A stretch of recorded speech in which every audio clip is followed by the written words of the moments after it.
You're welcome back to Joy News Desk. Now, some senior sports journalists in the country are questioning why the presidency has failed to receive the report by the Dzamefe Commission set up to probe Ghana's poor performance in the World Cup, 3 months after it wrapped up its work. Now, the three-member commission was set up in August 2014 and interviewed over 80 witnesses, including Ghana Football Association President Kwesi Nyantakyi, as well as former Sports Minister Elvis Ankra. Joining us on the phone right now is sports journalist and Nana Ajiman. Nana, thank you very much for joining us. Thank you and good morning. Good morning. Do you know why this presentation has delayed? Have you gathered anything so far? Well, we've all been digging to try to establish the reason why the report has not been presented to the president, but you know, it's all speculation, and there's lots of speculation, but I don't think it's worth speculating about it at this point. I think it's quite clear that this is a presidential commission. It's not just any old normal commission of inquiry. So the president clearly has his eye on this, and he is clearly aware of the significance of dealing with what is outlined in the report or documented in the report. There's been a delay. I mean, one can speculate over a number of different issues, but I don't think that's the issue. I think that within the next month, the very latest, that this report will be presented, and we'll be able to ascertain what is contained in the report and what the findings in the report are, and how it might indict one or two people or even institutions as it goes. So I think that we've been patient so far, and I think we should continue to be patient, because the president has illustrated a commitment by making this inquiry a presidential inquiry, and I'm sure it will be presented fairly soon. I'll ask you in a bit if you probably have gleaned any information from the Commission's report, but we've been joined on the other line by the Commission's PRO, Thomas Boakye-Agyeman. So let me find out from Thomas. Good morning to you. Why has the report's presentation delayed, and do you have a date when you'll present it to the President? Good morning, and thank you for having me.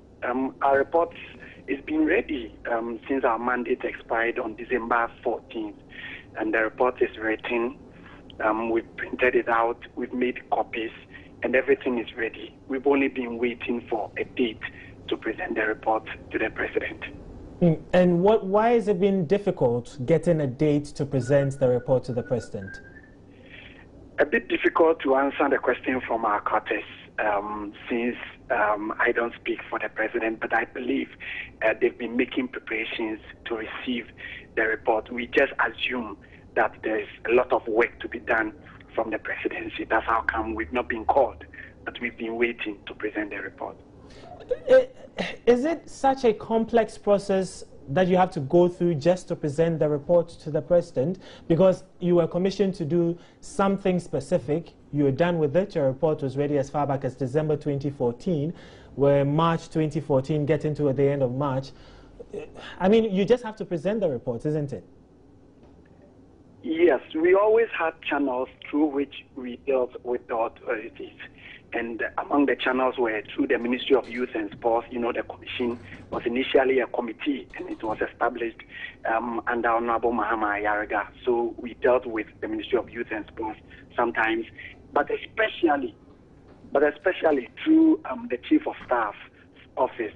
When the last correspondence that we had with the presidency was through the Chief of Staff office and the Ministry of Youth and Sports. That was in the middle of February, in which we wrote to them that we are still waiting for a date to be fixed for us to present the final report. And what did they say? We've still not received any reply from the offices. Interesting. Nana, you're still on the line with us?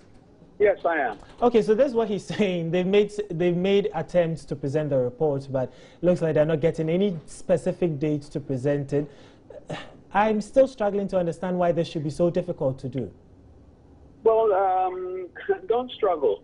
I mean, they've written accordingly to the president via the ministry. And I think at the time when initial letters went, the minister himself was in Equatorial Guinea. I think that may have been a second letter. So he couldn't deal with it at that time.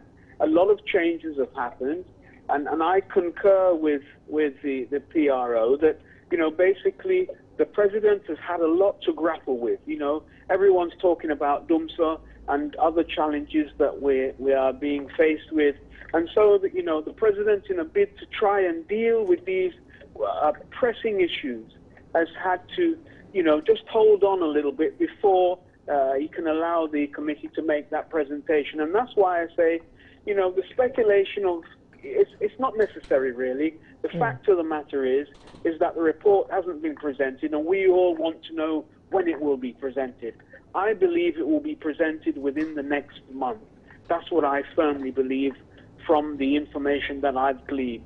I mean, the reason why it's not been presented so far is important, but it's neither here nor there. What is most important is that the report is presented, it's received very well, and where it indicts individual and where it indicts institutions, that these individuals and these institutions are dealt with appropriately, in line with the president's view of having a zero tolerance for corruption, if there was any corruption proven within the report at all. I think this, you know, this is, you know, what is more important than talking about why it has been delayed. We all know our president's hands are full at the moment, and that's basically the reason why it has delayed.